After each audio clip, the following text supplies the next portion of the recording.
Bismillahirrahmanirrahim. Assalamualaikum warahmatullahi wabarakatuh. Salam ASN. Perkenalkan, nama saya Sriyanto SPDI, merupakan peserta Latsar PPSDM Regional Bandung, golongan 3, angkatan 34, kelompok 1. Dalam kesempatan kali ini, saya akan membahas mengenai analisis isu efektivitas kinerja individu berdasarkan tupoksi. Yuk, mari kita simak ke sesi berikutnya.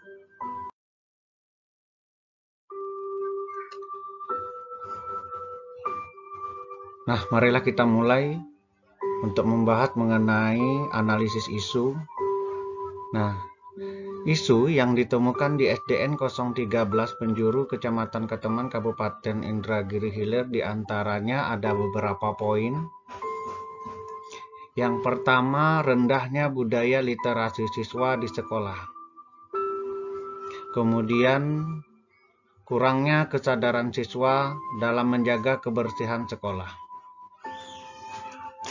Dilanjutkan dengan rendahnya minat belajar, motivasi dan tanggung jawab siswa dalam mengerjakan tugas dari guru. Selanjutnya, kurangnya kedisiplinan siswa dalam menerapkan protokol kesehatan pada pembelajaran tatap muka di sekolah. Yang terakhir, rendahnya prestasi akademik.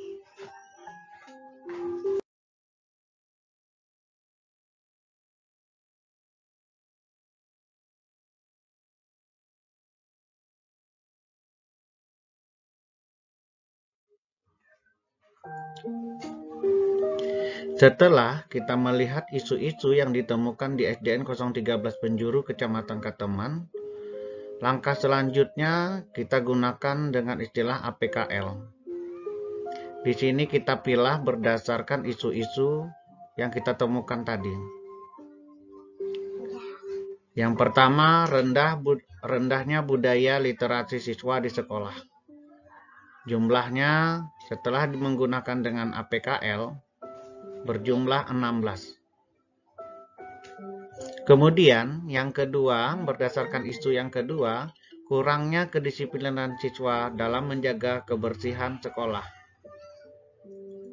Jumlah yang didapatkan dengan sistem APKL adalah 14. Selanjutnya, rendahnya minat belajar dan motivasi serta tanggung jawab dalam mengerjakan tugas dari guru. Berjumlah 13 dengan sistem APKL. Sedangkan isu kurangnya kesadaran siswa dalam menerapkan protokol kesehatan pada pembelajaran tatap muka di sekolah, berdasarkan APKL, jumlahnya 19. Kemudian, berdasarkan isu rendahnya potensi akademik,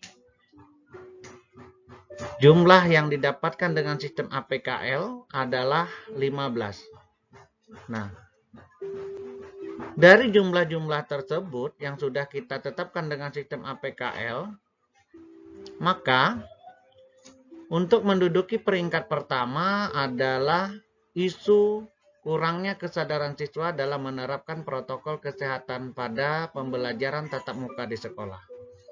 Sedangkan untuk menduduki peringkat kedua adalah isu rendahnya budaya literasi siswa di sekolah. Dan yang menduduki peringkat ketiga adalah isu rendahnya potensi akademik. Nah, setelah kita menggunakan dengan sistem APKL, langkah selanjutnya adalah kita menggunakan sistem USG.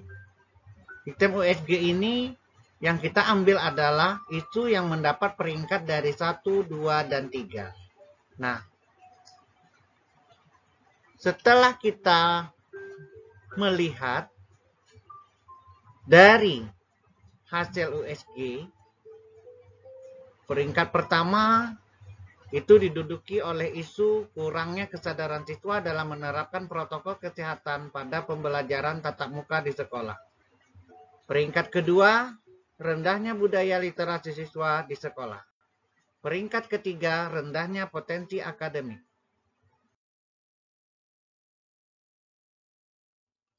Langkah selanjutnya, kita lihat dari sistem Fishbone. Kita lihat dari kategori siswa dan sarana. Kita ambil dari isu yang mendapat peringkat pertama.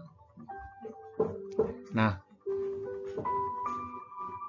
dari isu yang pertama tadi, kurangnya kedisiplinan dalam menerapkan protokol kesehatan dalam pembelajaran tatap muka di sekolah.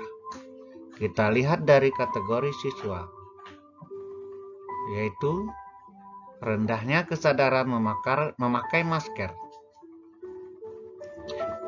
dan tidak menjaga jarak. Kemudian kita lihat dari segi sarana. Sarana yang ada tidak memadai.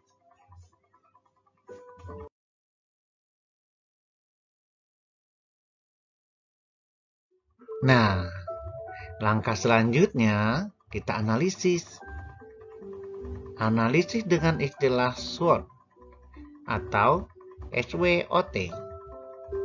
S sama dengan strength, artinya kekuatan. W sama dengan weakness, artinya kelemahan. O sama dengan opportunity, artinya peluang. T sama dengan threat, artinya tantangan.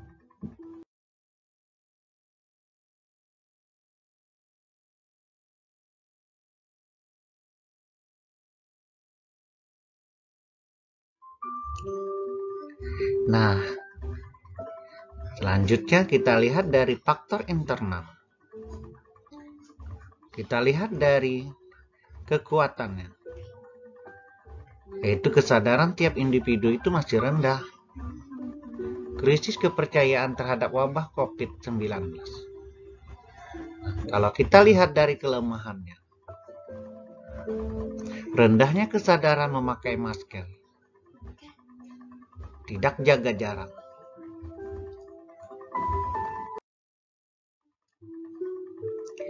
Kita lihat dari segi peluang. Faktor eksternalnya meningkatkan kesadaran siswa bahwa kedisiplinan menggunakan protokol kesehatan masih mengurangi penularan COVID-19. Menekan angka COVID-19. Siswa lebih peduli terhadap kesehatan dan kebersihan di sekolah. Kemudian kita lihat dari segi tantangan. Kebijakan diizinkannya pembelajaran tatap muka. Fasilitas kesehatan yang masih minim. Sarana untuk menerapkan protokol kesehatan belum merata.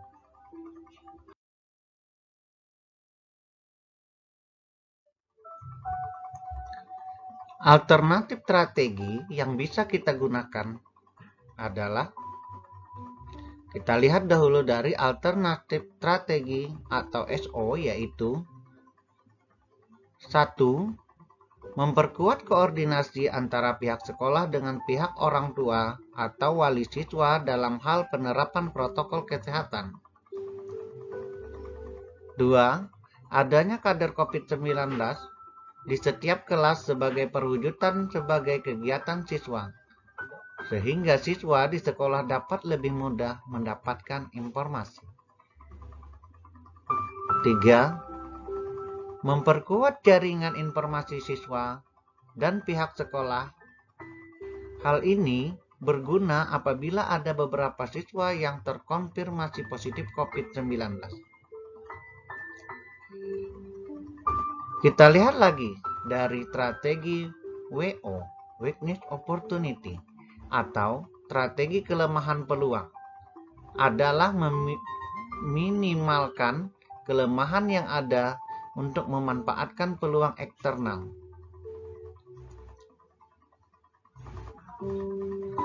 Alternatif strategi WO yaitu 1. Menyesuaikan kegiatan yang ada di ruang lingkup sekolah dengan kebijakan yang dikeluarkan oleh pemerintah. 2.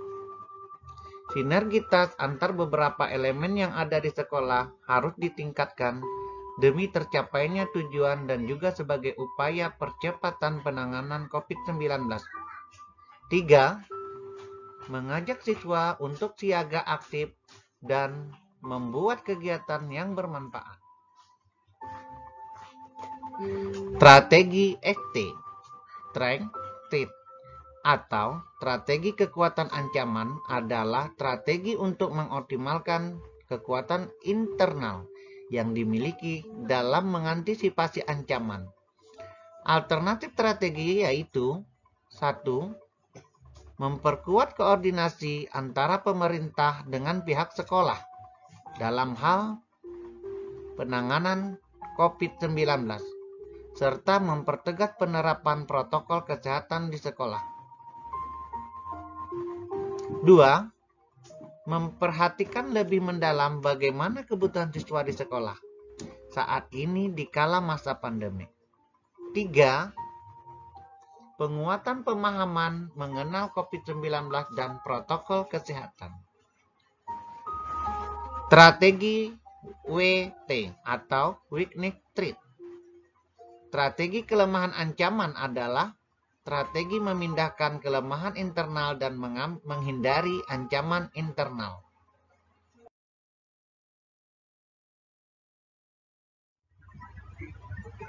Nah, selanjutnya dari kegiatan yang sudah kita pilah dari atas yang sebelumnya saya jelaskan, maka ketemulah akar dari permasalahan. Akar masalahnya yang pertama adalah rendahnya kesadaran memakai masker, masih adanya siswa yang berkerumun dengan tidak menjaga jarak ketika berada di area sekolah, masih rendahnya kesadaran tentang bahaya COVID-19. Nah, dari akar masalah tersebut, di sini saya merekomendasikan strategi yang akan digunakan adalah yang pertama, memperkuat koordinasi antara pihak sekolah, dalam hal ini guru dan pihak orang tua atau wali siswa dalam hal penanganan COVID-19 serta mempertegas penerapan protokol kesehatan. Misalnya dengan tidak mengizinkan siswa untuk mengikuti pembelajaran tatap muka. Kemudian, langkah selanjutnya strategi yang saya sarankan adalah memperkuat dan mempertegas penerapan protokol kesehatan di lingkungan sekolah. Rekomendasi strategi yang ketiga, memberikan sosialisasi tentang bahwa COVID-19 terhadap diri sendiri, keluarga, dan masyarakat. Demikian penjelasan dari saya. Salam ASN. Assalamualaikum warahmatullahi wabarakatuh.